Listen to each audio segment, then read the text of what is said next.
ආයුබෝවන් මයින්ඩ් යූටියුබර් නාලිකාවට නැවත පැමිණිය ඔබ සාදරයෙන් පිළිගන්නවා. ජීවිතයේදී අපි හැමෝටම එකම දේ ලැබිලා නැහැ. සමහරු වේගයෙන් දියුණු වෙනකොට තවත් සමහරු බිම ඉඳගෙන ඒ දියුණු වෙන අය දිහා බලලා හූල් වෙනවා. ඔයා අර වේගයෙන් දියුණු වෙන කෙනෙක් වෙන්න ඕනේ කියලා හිතලා ඒ කොහොමද කියලා බලන්න මේ වීඩියෝ එක තෝරාගත්තා නම් ඔයා ඇවිත් ඉන්නේ හරි තැනට. ඔයාගේ බලාපොරොත්තු සුන් වෙන්නේ නැහැ. දිගටම බලන්න. ඔයා නොදකපු කෝණයකින් ඔයාගේ ජීවිතය වෙනස් කරගන්න විදිය ධනාත්මක චින්තනයේ බලය කියන මේ වීඩියෝ සීරීස් එකෙන් පෙන්වලා දෙන්නම්. මීට දශක කිහිපයකට ඉස්සර ඇමරිකාවේ මෙට්‍රොපොලිටන් රක්ෂණ සමාගමේ දිස්ත්‍රික් කළමනාකරුවෙක් හොඳ පර්යේෂණයක් කළා. ඔහු Tamanගේ දිස්ත්‍රික්කයේ ඉන්න හොඳම රක්ෂණ අලෙවිකරුවන් 6 දෙනෙක් තෝරලා Tamanගේ ඉන්න හොඳම කළමනාකරු සමග එක කණ්ඩායමක් හැදුවා. ඉන් පස්සේ මේ කණ්ඩායමට තමන්ගේ දිස්ත්‍රික්කයේ කොටසක අලෙවි කටයුතු බාර දුන්නා. ඉතා කෙටි කාලයකින් මේ කණ්ඩායමට පුළුවන් වුණා තමන්ගේ ප්‍රදේශවල අලෙවිය කීප ගුණයකින් වැඩි කරගන්න. ඒ අවුරුද්ද ඉවර වෙනකොට මේ කණ්ඩායම දිස්ත්‍රික්කයේ හොඳම කණ්ඩායම බවට පත් වී තිබුණා. ඔහුට දී තිබුණ මුළු දිස්ත්‍රික්කයේම අලෙවි ඉලක්කයට වඩා වැඩි අලෙවියක් පෙන්වන්න මේ දිස්ත්‍රික්ක කළමනාකරුට ඒ වසරේදී පුළුවන් වුණා. ඉතින් හැමෝම මේ කණ්ඩායම හැඳින්වුවේ සුපිරි කණ්ඩායම කියලයි. දිස්ත්‍රික්ක කළමනාකරුට පෙන්වන්න අවශ්‍ය වුණේ අතිදක්ෂ මිනිසුන් පමණක් Tamanට ලබා දුන්නොත් නොසිතූ ඉලක්කයකට යන්න පුළුවන් කියලා පෙන්වන්නයි. මේ දිස්ත්‍රික්කයේ හිටපු බොහොමයක් කළමනාකරුවන් මේ සුපිරි කණ්ඩායම අගය කරලා Tamanටත් සුපිරි අලෙවිකරුවන් ලැබුණොත් සුපිරි අලෙවියක් කළ හැකියි කියලා කිව්වා. මේ දිස්ත්‍රික්කයේම වෙනත් කොටසක් බාරව සිටි තවත් කළමනාකාරිනියක් මේ සිද්ධිය දිහා හොඳින් බලන් හිටියා.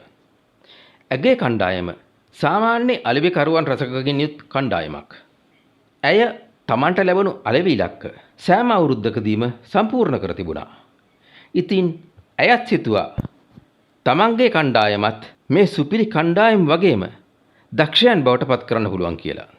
මේ කළමනාකාරිනිය දිනපතාම Tamanගේ කණ්ඩායම සමග පවත්වන රැස්වීමේදී තම කණ්ඩායමටත් සුපිරි කණ්ඩායමක් විය හැකි බව පැවසුවා.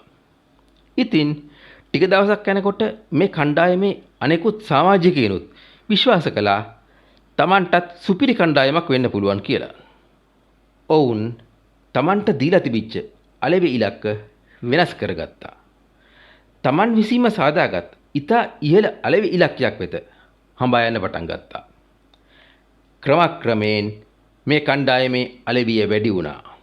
ඔවුන් නිහඬවම සුපිරි කණ්ඩායම සමග තරඟයකට එළඹුණා. දෙවෙනි අවුරුද්ද ඉවර වෙනකොට සුපිරි කණ්ඩායමේ අලෙවිය හා සමාන අලෙවියක් මේ දෙවෙනි කණ්ඩායම පෙන්වලා තිබුණා. මේක මුළු සමාගමම පුදුමයටපත් කළා. මෙතනදී සිද්ධ වුණේ Tamanගේ කණ්ඩායමටත් සුපිරි කණ්ඩායමක් බවට පත්විය හැකියි කියලා විශ්වාස කරපු එක කළමනාකාරිනියක් Tamanගේ කණ්ඩායම ඒ සඳහා ධනාත්මකව මෙහෙයවීමයි. කණ්ඩායමේ සෑම සමාජිකයෙක්ම Tamanටත් සුපිරි අලෙවිකරුවෙකු වෙන්න පුළුවන් කියලා විශ්වාස කරලා ඒ ඉලක්කය කරා හඹා යෑමයි. සුපිරි පුද්ගලයෙක් නැත්නම් සුපිරි කණ්ඩායමක් කියලා විශ්වාස කරනකොට ඔවුන්ට හිතෙනවා Taman ඉන්නේ මුදුනේම කියලා. ඉතින් මේ සුපිරි සමාජිකත්වය නැති කරගන්න මේ එක්කෙනෙක්වත් කැමති නැහැ. ඒ ප්‍රතිරූපයට අනුව ජීවත් වෙන්න මොවුන් උත්සාහ කරනවා. ඔවුන් මනසින් දකින නිතරම විශ්වාස කරන මේ ප්‍රතිරූපය ඒ අයුරින්ම පවත්වාගෙන යන්න මොවුන් කටයුතු කරනවා. මෙන්න මේක තමයි විශ්වාසයේ අරුමය.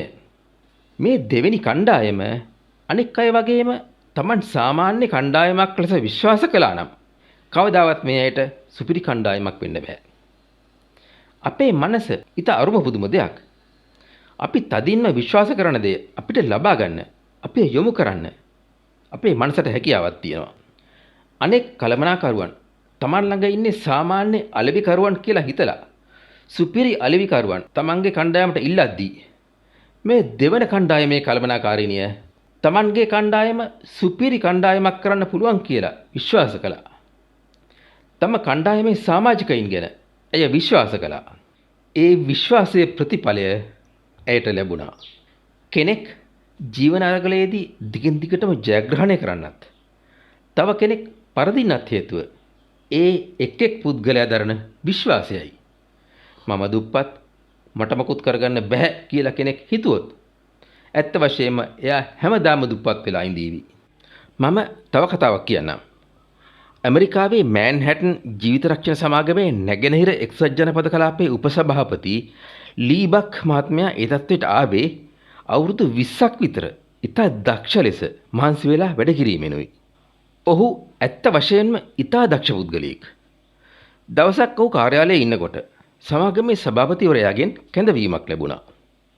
ඒ වෙනකොට සමාගමේ අලෙවි අංශයේ උපසභාපති තනතුර හිස් වෙලා තිබුණා. මේ තනතුර ලබා ගන්න පුද්ගලයා තමයි මේ සමාගමේ මුළු ඇමරිකාවේම ශාඛා දහස් ගණනක වෙළඳ ජාලයේ ප්‍රධානියා. ලීබක් විශ්වාස කළා මේ තනතුරට හොඳම පුද්ගලයා Taman කියලා. ඒ වගේම ලී ගැන හොඳින් දන්නා ඔහුගේ මිතුරුනුත් විශ්වාස කළා ලී තමයි හොඳම පුද්ගලයා කියලා. ලීබක් සභාපතිතුමාගේ මේ කැඳවීම ගොඩක් කාලයක් බලාපොරොත්තු වෙමින් හිටියා.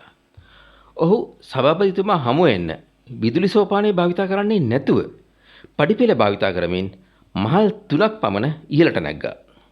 මේ පඩිපෙළ නගින අතරම ටිකක් නැවතිලා ඔහු කල්පනා කළා. ඔහු උසස් වීමක් බලාපොරොත්තු වුණත් ඊට වඩා සම්පූර්ණයෙන්ම වෙනස් දෙයක් ඔහුට පැවසුවොත් මොකද්ද කරන්නේ කියලා ඔහු කල්පනා කළා. අවසානයේදී ඔහු තීරණය කළා මොන දේ සිද්ධ වුණත් ධනාත්මකව ඒකට මුහුණ දෙනවා කියලා. ඒකට අවශ්‍ය ධෛර්යය හා ප්‍රඥාව ලබා දෙන්න කියලා ඔහු තම යටිසිතෙන් ඉල්ලලා හිටියා. සභාපතිතුමාගේ කාමරයට ලී ගියාම ඔහුට ඉඳ ගන්න කියලා සභාපතිතුමා කිව්වා. ඉන්පස්සේ ලීගේ වැඩවල ප්‍රගතිය ගැන ටික වෙලාවක් කතා කළා. ඊටත් පස්සේ සභාපති ලීබක්ව කම්පැනියට පත්වන විදිය ප්‍රවෘත්තියක් දුන්නා. ඔහු කිව්වා ලී අධ්‍යක්ෂක මණ්ඩලයේ ජෝර්ජ්ව මේ සමාගමේ අලෙවි අංශයේ උපසභාපති වශයෙන් පත් කරන්න තීරණය කරලා. ඒකම අපි තීරණය කළා සමූහ අලෙවි දෙපාර්තමේන්තුවේ ජ්‍යෙෂ්ඨ උපසභාපති ලෙස වාපත් කරන්න. ඔයා කැමතිද අපිත් එක්ක මේ තනතුරේ වැඩ කරන්න? මේ ප්‍රකාශය ලීබක්ව කම්පැනියට විතරක් නෙමෙයි කෝපයටත් පත් කළා. සමූහ දෙපාර්තමේන්තුව කියන්නේ මේ සමාගමේ තිබුණ දුර්වලම දෙපාර්තමේන්තුවයි. හැමෝම මේකට කිව්වේ සමාගමේ අනාථ ළමයා කියලා. මෙතෙක් දක්ෂ ලෙස වැඩ කරපු ලීබක් Tamanට මේ අනාථ ළමයා බාර දීමට යාම ගැන කෝපයටපත් වුණා. මුලින්ම එයාගේ මනසට ආවේ ඉල්ලාසීමේ ලිපියක් දීලා සමාගමෙන් ඉවතට යා යුතුයි කියලායි. නමුත් එයා සභාපතිගේ මුහුණ දිහා එකෙල්ලේ බලාගෙන ටිකක් කල්පනා කළා. එයාට මතක් වුණා Taman පඩිපෙළ දිගේ නගින ගමන් කල්පනා කළ දේ. එයා තම යටිසිතෙන් ඉල්ලා සිටියේ ඕනෑම දෙයක් ධනාත්මකව බාර ගන්න ශක්තිය ලබා දෙන්න කියලයි. මේ අවස්ථාවේදී ඔහුට ඒක මතක් වුණා.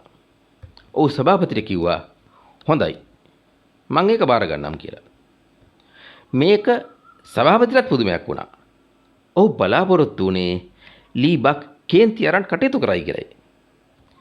ලීබක් කෝපයට පත්වන අන්දම සභාපති දැක්කා. ඉන්පස්සේ ලීබක් සභාපති එක්ක දිග වේලාවක් සාකච්ඡා කළා සමූහ දෙපාර්තමේන්තුව දැන් ඉන්න දුර්වල තත්ත්වයෙන් ඉහළට ගන්නේ කොහොමද කියලා. ලීබක් සමූහ දෙපාර්තමේන්තුවේ වැඩ බාරගත්තා. ඊළඟ සති කීපෙම ගත වුණේ ඒ දෙපාර්තමේන්තුවේ කටයුතු ගැන දීර්ඝ විදියට අධ්‍යයනය කරන්නයි. ලීට පෙනුණා මෙතෙක්කල් මේ දෙපාර්තමේන්තුවේ සැලකිල්ල නොදක්වපු නව ව්‍යාපාරික අවස්ථා ගණනාවක්ම.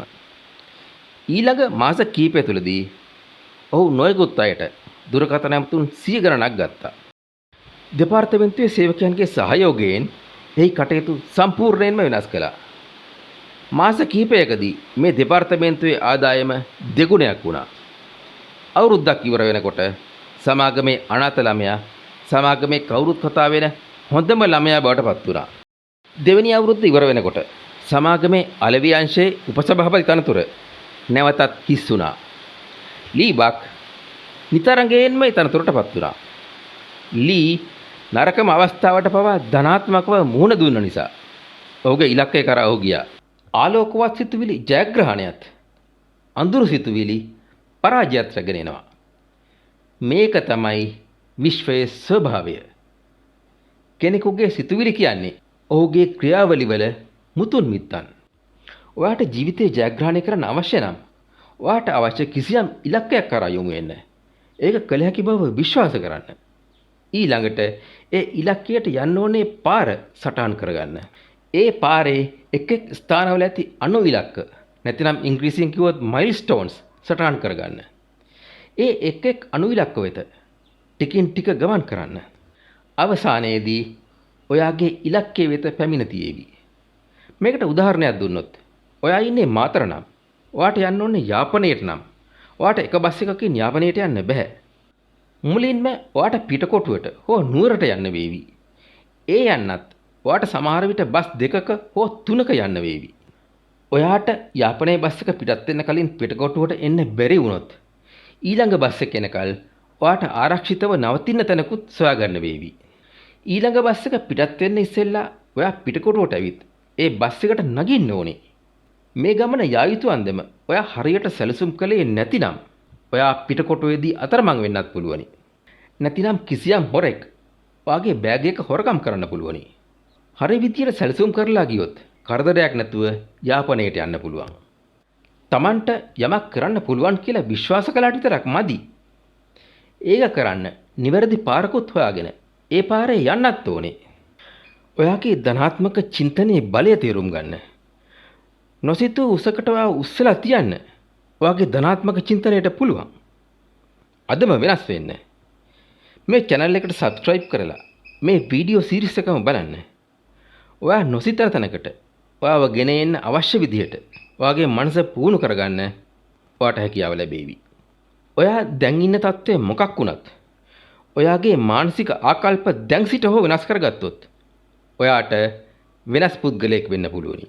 21 සියවස කණපිරට පෙරලපු හාවර්ඩ් විශ්වවිද්‍යාලයේ මනෝවිද්‍යාව පිළිබඳ මහාචාර්ය විලියම් ජේම්ස් වරක් කිව්වා මගේ පරම්පරාව සොයාගත් ශ්‍රේෂ්ඨතම දේ වෙන්නේ තම මානසික ආකල්ප වෙනස් කර ගැනීමෙන් මිනිසුන්ට ඔවුන්ගේ ජීවිත වෙනස් කර ගැනීමේ හැකියාවයි කියලා. නමුත් ඊට වසර 2500කට විතර ඉස්සෙල්ලා බුදුන් වහන්සේ කිව්වා මනෝපුබ්බංග මාධම්මා මනෝසෙට්ටා මනෝමය මනසාචේ පසන්නේන භාසතිවා කරෝතිවා තතෝ නං සුඛ මන් වේති ඡායාව අනපායිනී කියලා. ඒ ගාථාවේ තේරුම මේකයි. සිතේ ඇතිවන කුසලාදී චෛතසිකයන්ට සිතම මුල්මය.